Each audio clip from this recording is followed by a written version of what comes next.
লা ইয়াকবালুল্লাহু ইল্লা তাইয়্যিবা, আল্লাহ পবিত্র ছাড়া কবুল করেন না। হালাল রুজি ছাড়া, হালাল খাদ্য ছাড়া আল্লাহ ইবাদত আমল কবুল করেন না। ইন্নাল্লাহ আমারাল মুমিনিনা বিমা আমারা বিহিল মুরসালিনা, নিশ্চয় আল্লাহ তাআলা নবী রাসূলকে যেভাবে হালাল খাওয়ার জন্য আদেশ করেছেন, সাধারণ জনগণ মোমেন পুরুষ নারীকেও সেভাবে হালাল রুজি খাওয়ার জন্য আদেশ করেছেন। অত্র বুখারী মুসলিমের হাদিসের এই পর্যন্ত অনুবাদে বোঝা যায় সাধারণ জনগণ এবং নবী রাসূল সবাইকেই হালাল রুজি খাওয়ার জন্য আদেশ করা হয়েছে, যা রাসূল সাল্লাল্লাহু আলাইহি সাল্লাম বলেন।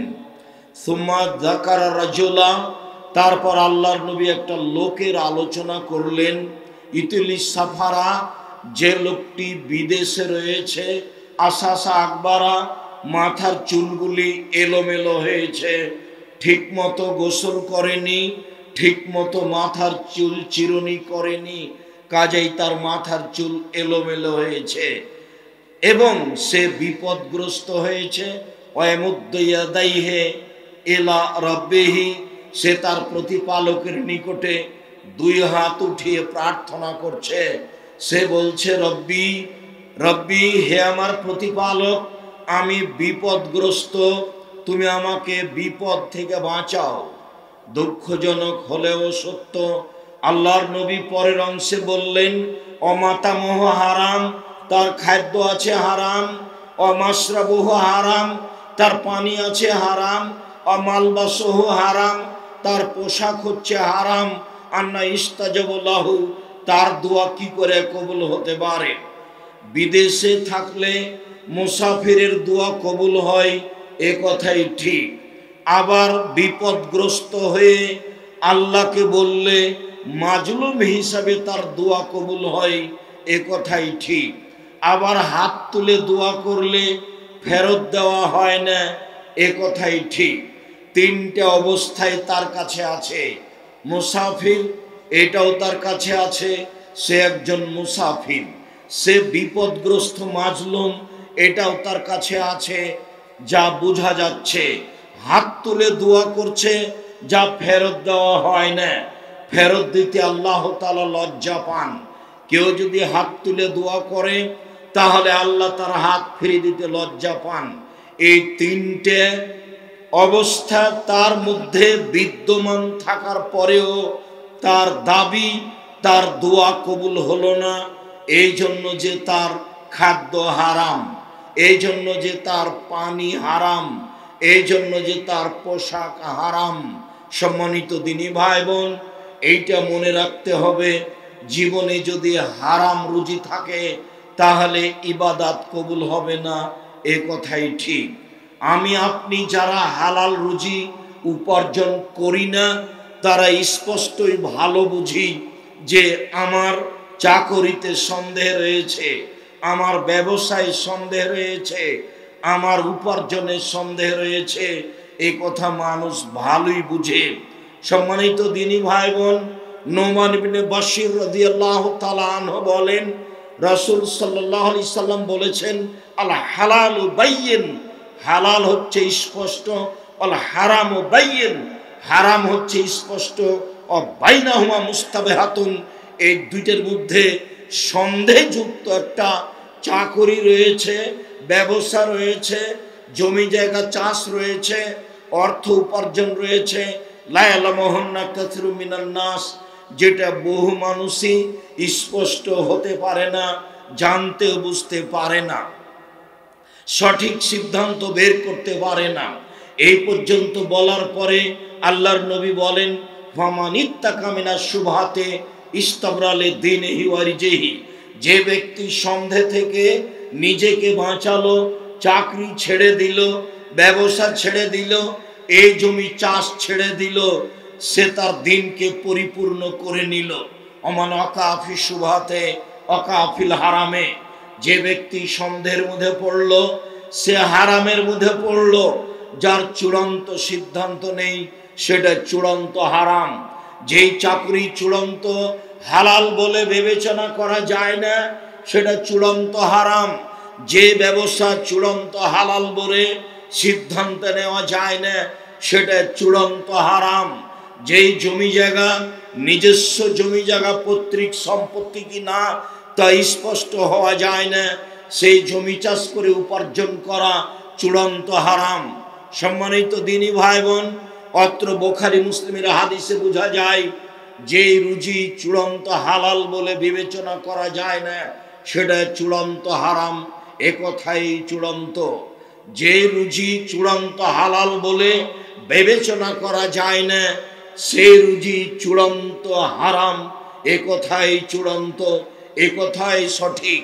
সম্মানিত দিনী ভাই বোন, অত্র বাক্যের পরে রাসূল সাল্লাল্লাহু আলাইহি সাল্লাম বলেন, মনে রেখো পৃথিবীর মানুষ সন্ধে থেকে বেঁচে থাকতে হবে কার রাই একজন রাখালের মতো। এরা হাওলাল হেমা, যে রাখাল আইলে গরু চড়াচ্ছে। আইল মানে আপনার জমি আর আমার জমির মাঝে যে চিহ্ন রয়েছে তাকে বলে আইল। এই আইলে গরু চড়া থেকে সেই লোককে বিরত থাকতে হবে। কেন? ইউসেক সম্ভাবনা রয়েছে আয়ের তাফিহে, কখনো খেতে ধানে গরু মুখ দিতে পারে, অতএব তুমি আইলে গরু চড়ায়ও না। মুহাম্মদ সাল্লাল্লাহু আলাইহি সাল্লাম যেভাবে বিবরণ দিলেন তাতে মনে হচ্ছে যে গরু চড়ানো গতিবিধি, আইলের গতিবিধি তিনি ভালোভাবেই জানতেন। তিনি স্পষ্ট করে বললেন, পৃথিবীর মানুষ আইলে গরু চড়া থেকে বিরত থাকো। আইলে গরু চড়ালে কোনো সময় না কোনো সময় ধান খেতে মুখ দিতে পারে, অতএব যাতে সন্ধে রয়েছে তাতে থেকে বেঁচে থাকো, নইলে তুমি ক্ষতিগ্রস্ত হয়ে যাবা। এই কথা বলার পরে আল্লাহর নবী আরো বললেন, আলা লিকুল্লি মালিকিন হিমা ওয়া হিমাল্লাহি মাহারিমুহু। পৃথিবীর মানুষ তোমরা মনে রেখো প্রত্যেকটা দেশের একটা সীমা রেখা রয়েছে। বাংলাদেশ শেষ হলে ভারত শুরু হয়, ভারত শেষ হলে বাংলাদেশ শুরু হয়, এটাই দেশের সীমারেখা। আলা হিমাল্লাহি মাহারিমুহু, আল্লাহর সীমারেখা হচ্ছে হালাল শেষ হলে হারাম শুরু হয়, হারাম শেষ হলে হালাল শুরু হয়। যখনই আপনার উপার্জন হালাল শেষ হবে তখনই হারাম শুরু হবে, যখনই আপনার উপার্জন হারাম শেষ হবে তখনই হালাল শুরু হবে। এই কথা বলার পরে তিনি আরো বললেন, পৃথিবীর মানুষ শুনে রেখো, সাবধান, আলা লিকুল্লে আলা ফিকুল্লে আও ফিকুল্লে জাসাদিন মুজগা। প্রত্যেকটা মানুষের শরীরে একটা অংশ টুকরা রয়েছে। ইজা সালাহাত সালাহুল জাসাদু কুল্লুহু ওয়া ইজা ফাসাদাত ফাসাদাল জাসাদু কুল্লুহু আলা ওয়াহিয়াল কলব। মনে রেখো সেটাই হচ্ছে অন্তর। যার অন্তর ভালো তার সবই ভালো। শরীরে একটা অংশ রয়েছে সেটাই হচ্ছে অন্তর, সেটাই হচ্ছে দিল। যার অন্তর খারাপ তার সবই খারাপ, যার অন্তর ভালো তার সবই ভালো। এই কথা বলে আপনাকে আর একটা কথা বলে রাখি, আল্লাহর নবী একদা কোন এক বক্তব্যে বললেন, পৃথিবীর মানুষ শুনে রেখো, আত্তাকওয়া হাহুনা, আত্তাকওয়া হাহুনা, আত্তাকওয়া হাহুনা। পরহেজগারিতা এখানে, পরহেজগারিতা এখানে, পরহেজগারিতা এখানে। এই কথা বলে তিনি হাত দিয়ে তার বুকের দিকে, অন্তরের দিকে, কলিজার দিকে ইশারা করে বললেন, মনে রেখো যার ভিতরে তাকওয়া আছে সেই ভালো, যার অন্তর ভালো সেই ভালো, যার অন্তর খারাপ সেই খারাপ। এ কথাই চূড়ান্ত। হাদিস বুখারী মুসলিম। সম্মানিত দিনী ভাই বোন, অত্র বিবরণে বোঝা যায় যার অন্তর ভালো সেই হালাল রুজি উপার্জন করতে পারে, যার অন্তর খারাপ সেই বিবেচনাবিহীন হারাম রুজি উপার্জন করতে পারে, হারাম চাকরি করতে পারে, হারাম ব্যবসা করতে পারে, অবৈধ জমি জায়গা চাষ করতে পারে। আবু হুরায়রা রাদিয়াল্লাহু তাআলা আনহু বলেন, রাসূল সাল্লাল্লাহু আলাইহি সাল্লাম বলেছেন, ইয়াতি আলান নাস জামানুন লা ওয়ালিন নাস মা খাজা মিনহু আমিনাল হালাল আমিনাল হারাম। এমন একটা সময় মানুষের উপরে চলে আসবে, মানুষ পয়সা উপার্জন করবে কিন্তু বিবেচনা করবে না সেটা হালাল না হারাম।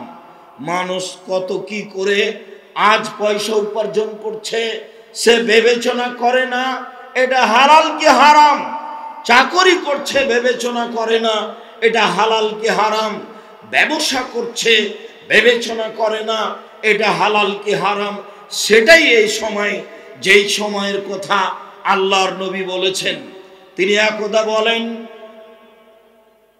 লাকসাল ফাকরা আলা উম্মতি, আমার উম্মত দরিদ্র হয়ে যাবে এই ভয় আমি করি না।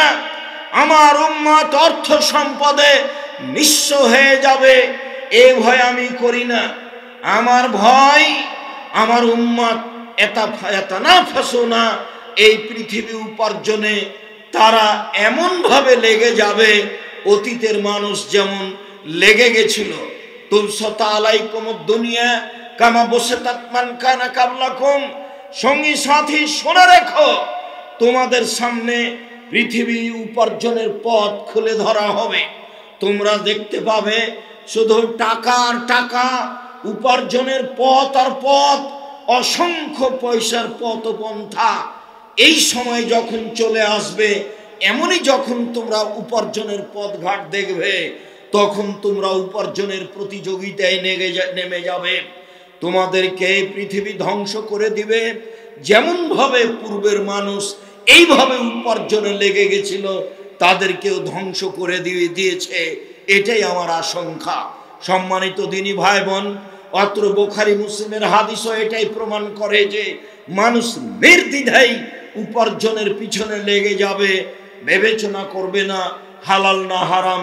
সেটাই এই সময় যা আপনারা দেখে স্পষ্ট বুঝতে পারছেন সময়ের গতিবিধি। সম্মানিত দিনী ভাই বোন, জাবের রাদিয়াল্লাহু তাআলা আনহু বলেন, রাসূল সাল্লাল্লাহু আলাইহি সাল্লাম বলেছেন, লা ইয়াদখুলুল জান্নাতা লাহমুন নাবাতা মিন সুহদিন। ওই মানুষ, ওই শরীর জান্নাতে প্রবেশ করবে না যেই মানুষ, যেই শরীর অবৈধভাবে বড় হয়েছে। কুল্লু লাহমিন নাবাতা মিনাস সুহতে কানাতিন নারা আওলা বিহি। যেই শরীর, যে ব্যক্তি অবৈধভাবে লালিত পালিত হয়েছে তার জন্য জাহান্নামী যথেষ্ট। আপনি উপার্জন করে জাহান্নামে যাবেন, ছেলে মেয়েকে অবৈধ উপার্জন খাওয়িয়ে তাদেরকে জাহান্নামে পাঠালেন, তাহলে আপনি এমন কি বিবেচনার মানুষ। আব্দুল্লাহ ইবনে আমর বলেন, রাসূল সাল্লাল্লাহু আলাইহি সাল্লাম বলেছেন, আরবান মান কুনা ফিকা ফালা আলাইকা মা ফাতাকা মিনাদ দুনিয়া। মনে রেখো পৃথিবীর মানুষ, চারটা জিনিস আছে যার, সবকিছু আছে তার। মনে রেখো পৃথিবীর মানুষ, চারটে জিনিস নেই যার, কোনো কিছু নেই তার। ইহকাল নেই তার, পরকাল নেই তার। চারটে জিনিস আছে যার, ইহকাল আছে তার, পরকাল আছে তার। চারটে জিনিস নেই যার, ইহকাল নেই তার, পরকাল নেই তার। এক, হিফজু আমানাতিন, আমানতের রক্ষা। দুই, সিদকু হাদিসিন, সত্য কথা। তিন, হুসনু খালিকাতিন, ভালো আচরণ। চার, ইফাতুন ফি তুআমাতিন, বৈধ রুজি। বৈধ রুজি নেই যার, ইহকাল নেই তার। বৈধ রুজি নেই যার, পরকাল নেই তার। বৈধ রুজি আছে যার, ইহকাল আছে তার। বৈধ রুজি আছে যার, পরকাল আছে তার। সম্মানিত দিনী ভাই বোন, কথাগুলি রাসূল সাল্লাল্লাহু আলাইহি সাল্লাম বলেন, আপনাকে আমি হাদিস অনুবাদ করে অবগত করাচ্ছিলাম হালাল ও হারাম। উমামা বাহিলি রাদিয়াল্লাহু তাআলা আনহু বলেন, অন্য বর্ণনা আবু সাঈদ খুদরি রাদিয়াল্লাহু তাআলা আনহু বলেন, রাসূল সাল্লাল্লাহু আলাইহি সাল্লাম বলেছেন, লা ইয়াদখুলুল জান্নাতা লাবাদ, লা ইয়াদখুলুল জান্নাতা জাসাদুন বুদিয়া বিল হারাম। ওই শরীর, ওই ব্যক্তি জান্নাতে যাবে না যেই শরীর হারাম উপায়ে বর্ধিত হয়েছে, বড় হয়েছে। যাদের লালন পালন হারাম উপায়ে হয়ে থাকে তারা জান্নাতে যাবে না। এই কথা মুহাম্মদ সাল্লাল্লাহু আলাইহি সাল্লাম বলেন। খাওলা আনসারিয়া রাদিয়াল্লাহু তাআলা আনহা বলেন, রাসূল সাল্লাল্লাহু আলাইহি সাল্লাম বলেছেন, ইন্না রিজালান ইয়াতাখাওয়াদুনা ফি মালিল্লাহি, মানুষ অচিরেই নির্দ্বিধায় হারাম উপার্জনে নেমে যাবে। ফালাহুন নার, তাদের জন্য ফালাহুমুন নার, তাদের জন্য জাহান্নাম রয়েছে। হারাম উপার্জনের ফলাফল সরাসরি জাহান্নাম, হারাম উপার্জনের ফলাফল সরাসরি জাহান্নাম। আবু হুরায়রা রাদিয়াল্লাহু তাআলা আনহু বলেন, রাসূল সাল্লাল্লাহু আলাইহি ওয়াসাল্লাম বলেছেন, মানিস্তামালনাহু ফি আমালিন, আমি যাকে কোনো কাজে নিয়োগ দিই, নিয়োজিত করি, ফারাযাকনাহু রিজকান, তারপর তার বেতন আমি নির্ধারিত করে দিই, সে মাসে এত টাকা বেতন পাবে, এত টাকা তার রুজি হিসেবে বেতন দেওয়া হবে। এইটা যখন নির্ধারণ করা হয়, ফামা যালিকা, এই ব্যতীত যেটুকু সে উপার্জন করে সেইটুকু হচ্ছে তার জন্য হারাম, ফলাফল তার জন্য জাহান্নাম। যারা এই দেশে চাকরি করে, চাকরি করতে গিয়ে, ব্যবসা বাণিজ্য করতে গিয়ে মানুষের কাছে সুদ ঘুষ নিয়ে থাকে, কর্মে অতিরিক্ত কিছু অবৈধভাবে উপার্জন করে, তার জন্য জাহান্নাম ঘোষণা করেছেন মুহাম্মদ সাল্লাল্লাহু আলাইহি সাল্লাম। সম্মানিত দিনী ভাই বোন, আপনাকে আমি এই অংশে এসে রাসূল সাল্লাল্লাহু আলাইহি সাল্লাম অবৈধ উপার্জন থেকে কিভাবে সতর্ক সাবধান থাকতেন এইটুকু আপনাকে একটু অবগত করাই। আবু হুরায়রা রাদিয়াল্লাহু তাআলা আনহু বলেন, মাররা রাসূলুল্লাহ সাল্লাল্লাহু আলাইহি সাল্লাম বিতামারিন ফিত্তারিক, আল্লাহর নবী একদা রাস্তায় পড়ে থাকা একটা খেজুরের পাশ দিয়ে হেঁটে যাচ্ছিলেন। আল্লাহর নবী একদা রাস্তায় পড়ে থাকা একটা খেজুরের পাশ দিয়ে হেঁটে যাচ্ছিলেন। তিনি খেজুরটা হাতে নিয়ে বললেন, লালান তাকুনা মিনাস সাদাকা, ও খেজুর, পৃথিবীর মানুষ শুনে রেখো, এই খেজুরটা সাদকার খেজুর হতে পারে। এই আশঙ্কা যদি আমার না হতো, এই খেজুরটা সাদাকার খেজুর হতে পারে, এই আশঙ্কা যদি আমার না হতো, লাকালতহা, তাহলে আমি এই খেজুরটা, আমার হাতের খেজুরটা আমি খেয়ে নিতাম। আমি আপনাকে অত্র বুখারী মুসলিমের হাদিস স্পষ্ট বুঝাতে পারলাম না, তার জন্য সাদাকা হারাম ছিল, তার বংশের জন্য সাদাকা হারাম, তার বাড়ির কাজের লোক যারা দাস দাসী তাদের জন্য সাদাকা হারাম ছিল। রাস্তার একটা খেজুর উঠিয়ে নিয়ে তিনি বলছেন, হয়তো বা কেউ জাকাতের খেজুর নিয়ে যাচ্ছিল, হয়তো বা কেউ সাদকা দান সাদকার খেজুর নিয়ে যাচ্ছিল, তার থেকে পড়ে গেছে, এমনটা হতে পারে। এই আশঙ্কা যদি আমার না থাকতো, তাহলে আমি এই খেজুরটা খেয়ে নিতাম। একটু বিবেচনা করেন তো, তিনি হারাম থেকে নিজেকে কিভাবে বাঁচানোর চেষ্টা করেছেন। একটা খেজুর,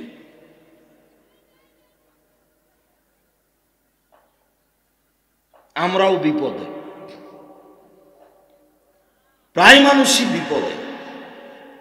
নির্দ্বিধায় মানুষ মানুষের সাথে আত্মীয়তা সম্পর্ক বজায় রেখে চলেছে, হারাম হালাল বিবেচনা ছাড়াই।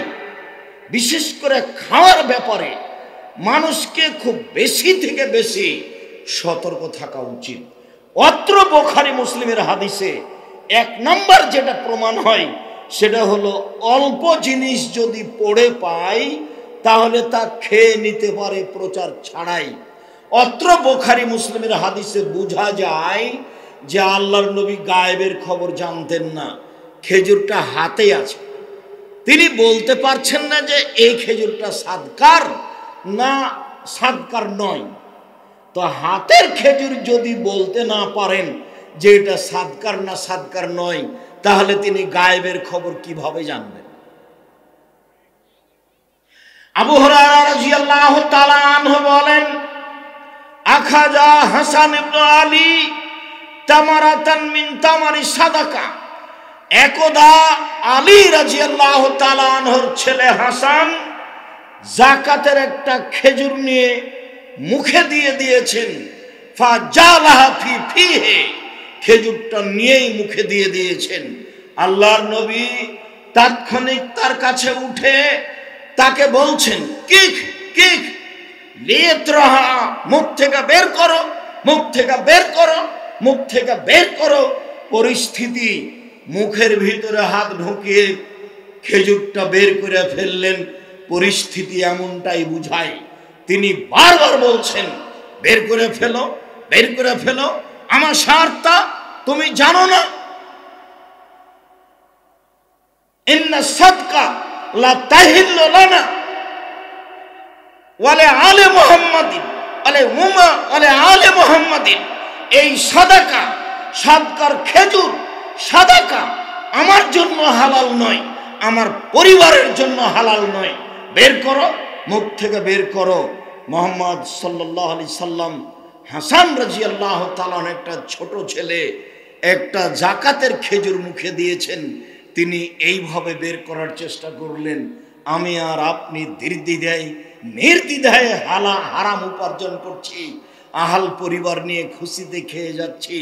আপনার স্ত্রী একদিন ভুলেও বলে না এই উপার্জন কেমন হচ্ছে। এইভাবে যে আপনি টাকা পয়সা উপার্জন করছেন, গাড়ি বাড়ি করছেন, ব্যাংকে চাকরি করছে, আবার লোন নিয়ে বাড়ি করছে, দুইজন মিলে কত খুশি, 5 তলা বাড়ি করেছে, স্বামী স্ত্রী অনেক খুশি।